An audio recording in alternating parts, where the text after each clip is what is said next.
Eu não sei você, mas eu sempre me interesso muito pela construção e pelo desenvolvimento dos personagens quando eu tô lendo um livro clássico. Especialmente quando o personagem não me parece nada óbvio, quando ele é como se fosse um mistério a ser resolvido, sabe? E poucas coisas criam um mistério tão grande quanto o silêncio. Muitas vezes, o personagem principal de uma história é aquela pessoa que se expressa eloquentemente, que domina o ambiente, que tem uma resposta rápida. Mas me parece que as mentes mais complexas, fascinantes e barulhentas dos grandes romances pertencem justamente aos personagens mais quietos. Se você parar para pensar nisso agora, talvez você consiga se lembrar também de algum personagem assim, que não fala muito, que prefere ficar sozinho, que trava quando tem que interagir com desconhecidos, que se sente deslocado,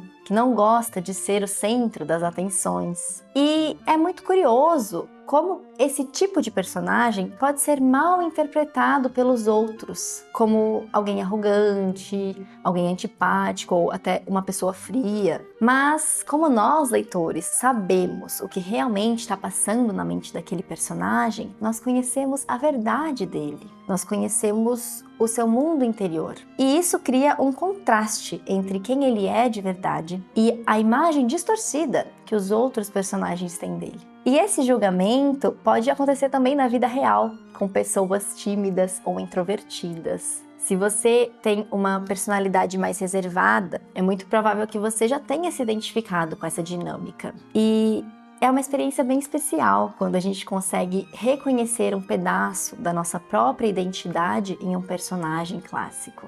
Ou talvez você não seja uma pessoa tímida, mas com certeza você conhece alguém que é assim, conhece os desafios que essas pessoas passam em suas vidas, né? Então, hoje eu queria falar com você sobre como a literatura clássica trata esse assunto, lembrar alguns dos personagens introvertidos mais icônicos da literatura e pensar em como entender e refletir sobre isso pode nos ajudar na nossa vida real, na nossa vida pessoal e nas nossas interações.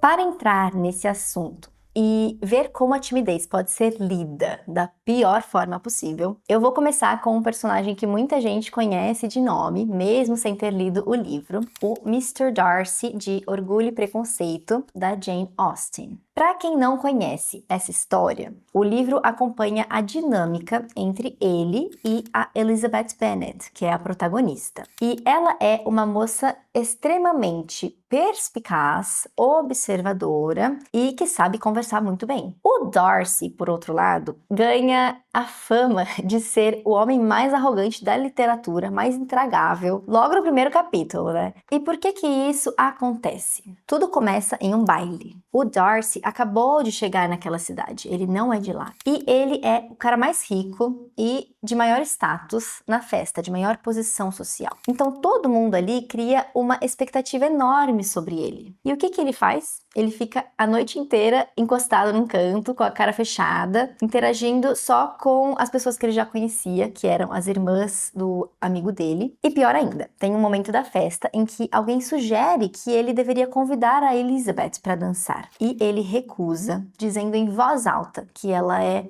tolerável, mas não bonita o suficiente para tentá-lo. Ela ouve isso. E é por causa de cenas assim que ele costuma ser lembrado como alguém arrogante. A Elizabeth, que é alguém que se orgulha de ser uma ótima interpretadora de pessoas, observa o Mr. Darcy e decide que ele é alguém que se acha melhor do que todo mundo. Só que, quando a gente acompanha a história com atenção, a arrogância do Darcy aparece muito misturada com outras coisas, digamos assim. Ele é um homem que não sabe circular bem socialmente, que se sente deslocado em ambientes cheios com pessoas desconhecidas, que fala pouco e observa demais. Ele entra numa sala, ele não se encaixa ali naquele ritmo. Mais para metade do livro, ele mesmo confessa isso para Elizabeth. Ele diz: "Eu não tenho o talento que algumas pessoas possuem de conversar facilmente com quem nunca vi antes. Não consigo entrar no tom da conversa delas." E aí, além disso, tem o fato de que ele tem o título, o dinheiro, o status, né? Então,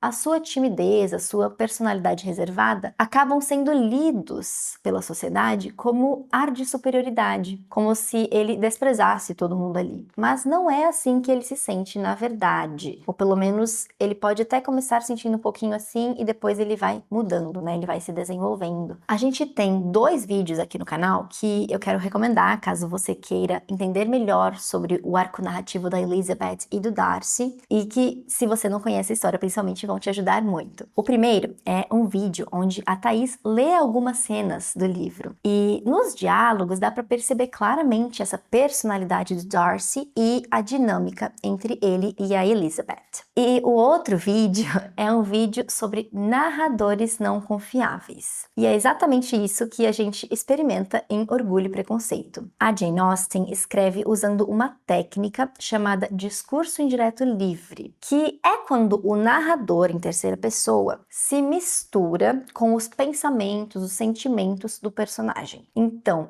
mesmo que não seja a Elizabeth contando a história diretamente em primeira pessoa, a subjetividade, as opiniões dela ditam o tom de tudo. E nesse vídeo eu explico como que essa influência afeta o leitor, afeta a gente, né? Como que os sentimentos da Elizabeth acabam transformando a nossa ideia como leitor de quem é o Mr. Darcy, já que nós acabamos comprando a visão dela, a visão que ela tem dele. E eu acho muito interessante também como a Jane Austen explora essa personalidade retraída do herói e de como ela cria toda a narrativa a partir da timidez como um mal-entendido social. O Mr. Darcy passa por uma coisa que muita gente tímida realmente vive, né? A pessoa só tá tentando não falar nada de errado, tentando não se expor demais, tentando se proteger. Só que para quem olha de fora, isso pode parecer outra coisa, e é isso que ela explora nessa narrativa. E o arco do Darcy não é o arco de alguém que vira extrovertido, porque isso nem faria sentido, né? Ele não se transforma de repente em alguém super conversador e sociável. O que acontece é que ele vai aos poucos entendendo que, mesmo quando ele fica em silêncio e não fala nada, ele está comunicando alguma coisa. E ele vai aprendendo a fazer um movimento que é muito difícil para as pessoas tímidas. Ele decide ser vulnerável com a moça que ele ama. Ele vai então deixando ela perceber um pouco mais do que está acontecendo por dentro dele e aos poucos eles vão se entendendo. O Mr. Darcy é um personagem muito memorável, primeiro porque ele consolida esse fascínio que a gente tem pelo herói retraído, por essa figura misteriosa, mas também porque a jornada do Darcy é muito intrigante de acompanhar. Porque o grande conflito dele não é uma guerra, não é um duelo, é o próprio silêncio, a própria dificuldade que ele tem em se abrir. Só que ter um protagonista cujo maior desafio é a própria interioridade é algo muito revelador sobre como os romances funcionam. Colocar o personagem que tem dificuldade em interagir no centro do palco, digamos assim, não era uma escolha muito óbvia dos autores, né, até certo momento. Você já parou para pensar como a figura do herói foi mudando até a literatura achar que valia a pena contar a história de alguém que passa metade do livro calado? Quando a gente volta no tempo e olha para obras mais antigas, dá para perceber que o herói nem sempre foi essa figura interiorizada que a gente encontra hoje em dia nos romances. Por muito tempo, o herói era alguém que se colocava no mundo de forma afirmativa, de forma pública, alguém de grandes ações, grandes feitos. Pensa nos heróis épicos, por exemplo, né? Aquiles, Ulisses. E aí, em algum ponto, principalmente a partir do romantismo, a literatura começa a se interessar por outro tipo de herói, outro tipo de heroísmo. Ela quer explorar outro personagem principal, que tem mais a ver com o conflito interno do que com a ação externa. Um livro que marca muito bem essa virada é Os Sofrimentos do Jovem Werther, do Goethe. E, para quem nunca leu, a estrutura dessa história é muito importante. Esse livro é todo contado através de cartas que o Werther escreve para um amigo. Ou seja, essa narrativa é como se fosse uma imersão na consciência desse personagem. E ele é esse jovem artista que é muito sensível e que vai para uma vila no campo e ele acaba se apaixonando perdidamente por uma moça chamada Lottie. O problema é que a Lottie já é noiva de um homem, o Albert, ela não tá disponível, né? E esse homem é um cara extremamente prático, sociável, racional,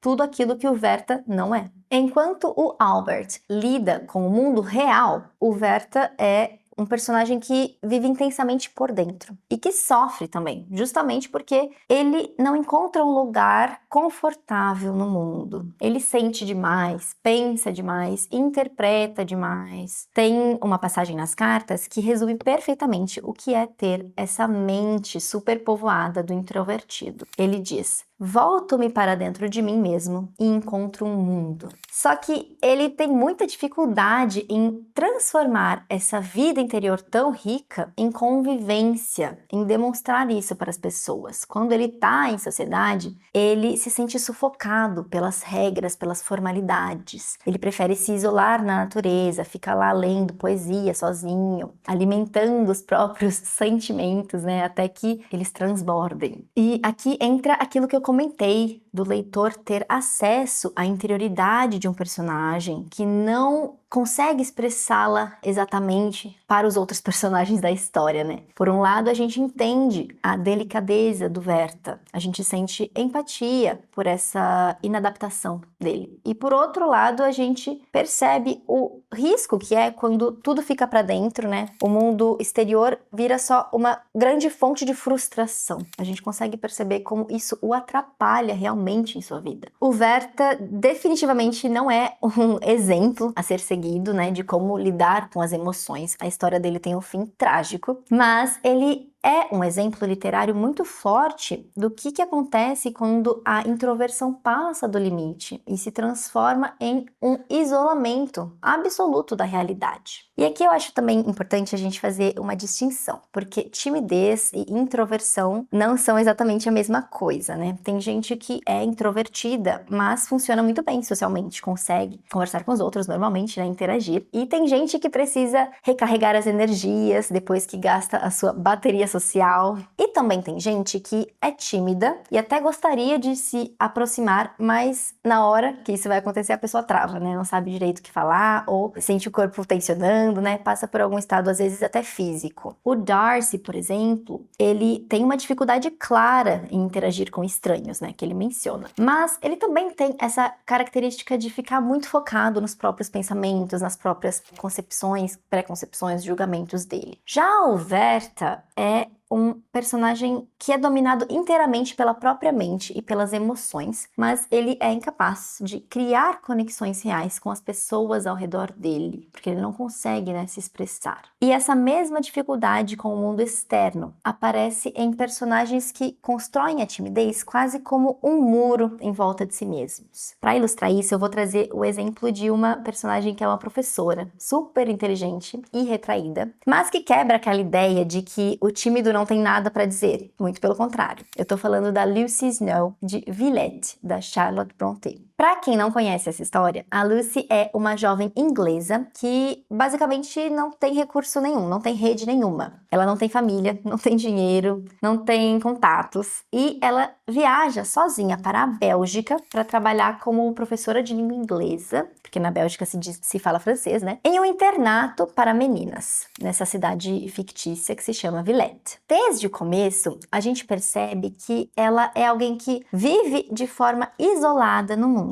E isso fica ainda mais evidente quando a gente olha o ambiente em que ela está. O internato é cheio de alunas vaidosas, barulhentas, com uma convivência muito intensa, né? Elas vivem juntas, dormem juntas, estudam juntas. Então tem muita disputa, intriga, afetos. E no meio de tudo isso, a Lucy não tenta se inserir à força. Ela não é aquela professora que vai tentar estar muito presente na vida das alunas. Ela escolhe ficar à margem, sem se relacionar profundamente com as pessoas. E aos poucos ela se torna a grande observadora daquele microcosmo. Alguém que vê tudo, entende muito, mas que participa pouco ativamente. E a Lucy é uma narradora que parece se esconder. A gente sente isso o tempo todo durante a leitura. Ela observa, descreve detalhadamente, interpreta o ambiente, mas ela também cria uma barreira enorme na hora de revelar o que ela mesma está sentindo. sentindo. E é genial que até o sobrenome dela, Snow, soa como a palavra para neve em inglês. E isso já entrega como que ela se apresenta para o mundo, com uma fachada, imagina uma parede de gelo, né? Muito fria, distante, que até esconde algo como se fosse um segredo, que no caso é a interioridade dela, né? Ela não se expõe de um jeito transparente, ela não organiza a própria experiência em confissões para quem tá lendo. Às vezes ela até chega perto de demonstrar uma emoção e aí ela volta atrás. A sua reserva é tão grande que ela chega a omitir fatos cruciais da história para nós, né, os próprios leitores, só para não ter que lidar com a exposição, para não ficar vulnerável. Tem uma passagem que ela explica muito bem essa divisão, quando ela diz algo como: eu parecia abrigar duas vidas, a vida do pensamento e a vida da realidade. Então,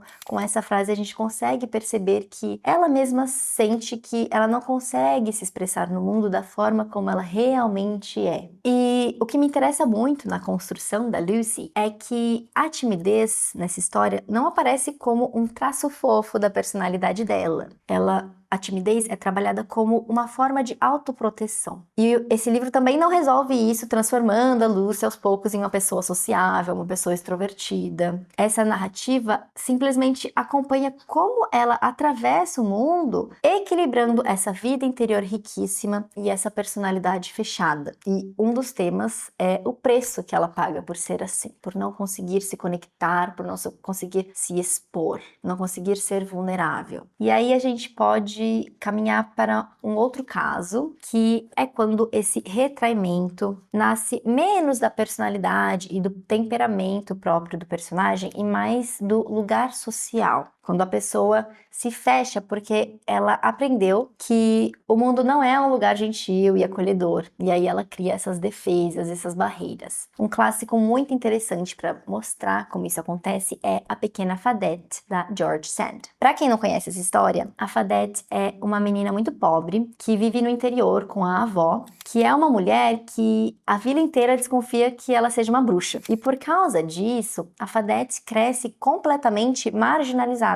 As outras crianças da vila dão apelidos maldosos, riem das roupas dela, excluem ela de tudo. E a resposta que a Fadette tem a isso não é ser aquela pessoa que fica sofrendo quietinha, chorando em um canto. Ela acaba assumindo um comportamento mais duro. Ela é arisca, ela afasta todo mundo de propósito com a sua grosseria, né? Antes que eles tenham a chance de rejeitá-la. Então, isso vai moldando a personalidade e o caráter dela, né? Então, desde pequenininha, ela é tratada como uma estranha pela comunidade, não como uma integrante, não como uma habitante, né? Não como uma igual. E esse estigma vai moldando a forma como ela se descreve, como ela se defende, como ela se comunica desde pequena. E isso fica muito claro no livro quando um dos meninos da vila, o Landry, que é um dos personagens principais, precisa da ajuda dela e eles dois começam a interagir de verdade. Ele é a primeira pessoa que a conhece e baixa a sua guarda, que não a enxerga como uma inimiga, como uma pessoa perigosa. Então imagine, a primeira pessoa que não é família dela e vai deixá-la se conhecer, né? Que vai querer ter algum tipo de relação com ela, que baixa a guarda, né? Aí ele percebe que ela não é aquela pessoa que todo mundo dizia que ela era. Ele descobre que por trás daquela fachada, né, de menina agressiva e bruta, existia uma pessoa de uma sensibilidade, uma inteligência gigantescas, que ninguém conhecia, porque ninguém se deixava conhecê-la, né? Ninguém queria travar relações com ela. A postura dela era puramente reativa, ela estava tendo uma reação. Todo mundo esperava o pior dela, então ela entregava o pior para se proteger. E o arco da Fadette na história é bonito justamente porque ele mostra que o que precisa mudar não é a pessoa retraída, não é você virar outra pessoa. Às vezes o modo como o outro nos enxerga. Ela mesma também aprende com essa relação a não aceitar migalhas de afeto, né? Ela aprende que ela merece sim relações verdadeiras, genuínas, ela merece uma realidade que a aceite, a acolhe, não é culpa dela. E para quem se tornou tímido, se tornou fechado por ter vivido muita rejeição, a história da Fadette dá um tipo de linguagem muito poderosa para esse processo de defesa e de resgate da própria dignidade. Um dos meus autores favoritos é o Fyodor Fyodor Dostoiévski. E ele é um autor que é genial na construção desses personagens, que são claramente mais introspectivos, como o Príncipe Myshkin, do Idiota, e também o Alyosha, de Os Irmãos Karamazov. Eles são dois personagens que têm alguma dificuldade em lidar com os códigos sociais, né? Os dois são personagens que falam pouco, observam muito, parecem sempre um pouco deslocados nas interações, como se eles estivessem fora de sintonia com o ritmo social ao redor. Só que nesses dois casos, essa postura não nasce da insegurança ou do temperamento, simplesmente, né? Ela tá ligada muito mais a uma dimensão espiritual. O Alyosha, por exemplo, ele não é introspectivo porque ele não consegue existir no mundo, porque ele não consegue se comunicar, e sim porque ele decide orientar a própria vida por outros valores. Ele é um personagem que conhece o mundo, entende as pessoas, os vícios das pessoas. A gente fica sabendo que, por exemplo, ele sofria bullying na escola, mas ele não se define por esses acontecimentos. Ele escolhe não organizar a própria vida e a própria personalidade a partir disso. A personalidade introspectiva dele aparece muito próxima de uma ideia de pureza, de busca pela santidade, de evitar emitir julgamentos sobre os outros. O príncipe Myshkin não entende o jogo social e por isso ele é lido como idiota, né? Ele não percebe ironias, ele não se protege, ele é vulnerável. Já o Alyosha entende esse jogo, mas ele escolhe não participar. É uma recusa moral, porque a vida dele é guiada por outra lógica mais elevada. Mas o personagem do Dostoiévski, que realmente leva a introversão para um lugar mais radical, mais difícil e eu diria também mais reconhecível para muita gente, é o narrador de Cadernos do Subterrâneo, que você também pode conhecer pelo título Memórias do Subsolo, dependendo da edição. O narrador desse livro, que a gente chama de Homem do Subsolo, a gente não conhece o nome dele,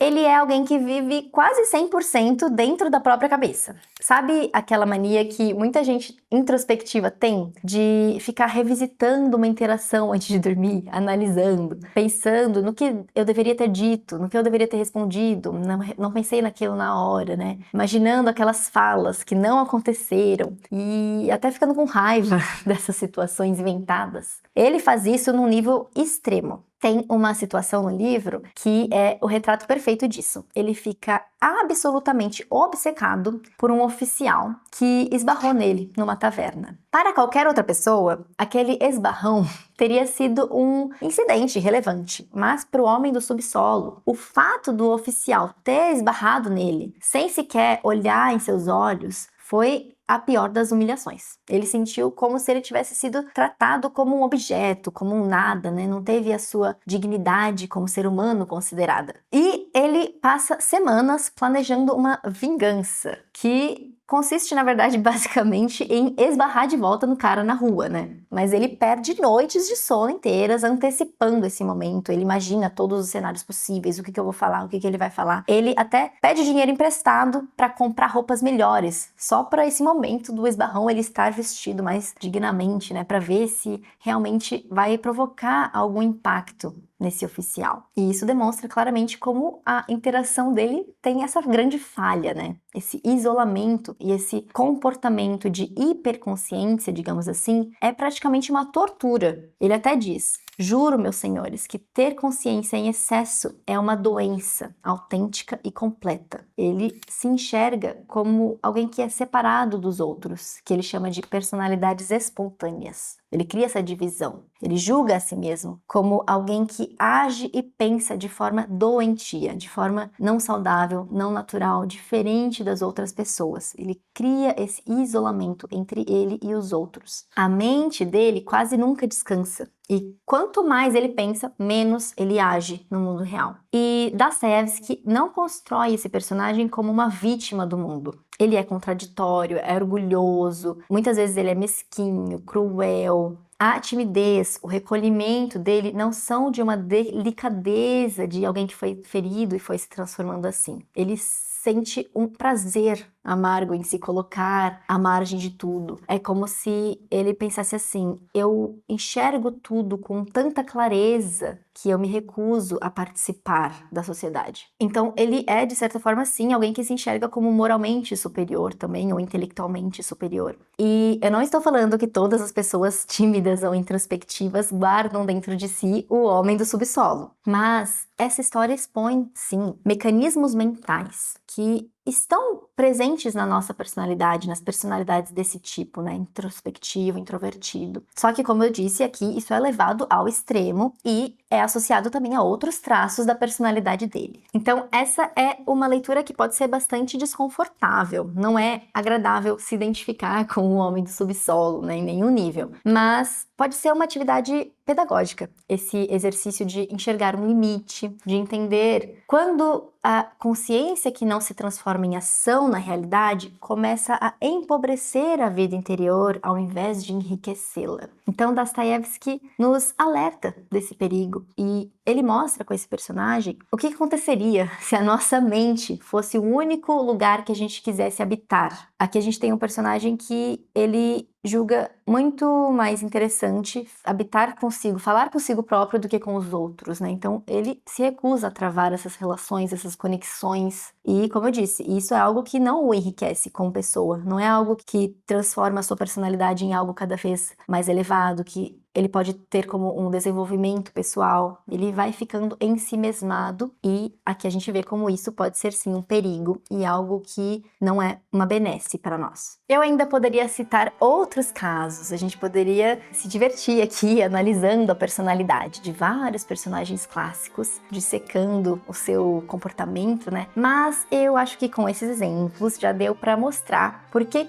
olhar com atenção para a construção dos personagens, para o seu desenvolvimento durante a história, é uma experiência tão universal e que mexe tanto com a gente. E esse é mais um trunfo da literatura clássica, né? A gente fala tanto sobre as vantagens, os benefícios que o hábito da leitura traz para nossa vida. E essa é mais uma das suas inúmeras qualidades, nos oferecer esse repertório de vidas interiores e promover esse encontro entre a nossa pessoa e as pessoas literárias. É aquele momento em que a gente esbarra nas partes mais escondidas ou rejeitadas de nós mesmos, espelhadas ali na página, né? A gente reconhece isso. E com isso a gente alcança outro grande benefício da literatura. A gente ganha vocabulário, não para escrever redações melhores, para vencer discussões, mas para traduzir a nossa própria subjetividade. Vamos lembrar, né, que a literatura é a linguagem em sua forma mais plena e elevada. E se você deixar, ela tem essa capacidade transformadora de te ajudar a reconhecer experiências que antes eram só sensações difusas, difíceis de explicar e até mesmo difíceis de admitir para si mesmo. A gente finalmente consegue dar contorno, nomear o que se passa no nosso próprio mundo interior.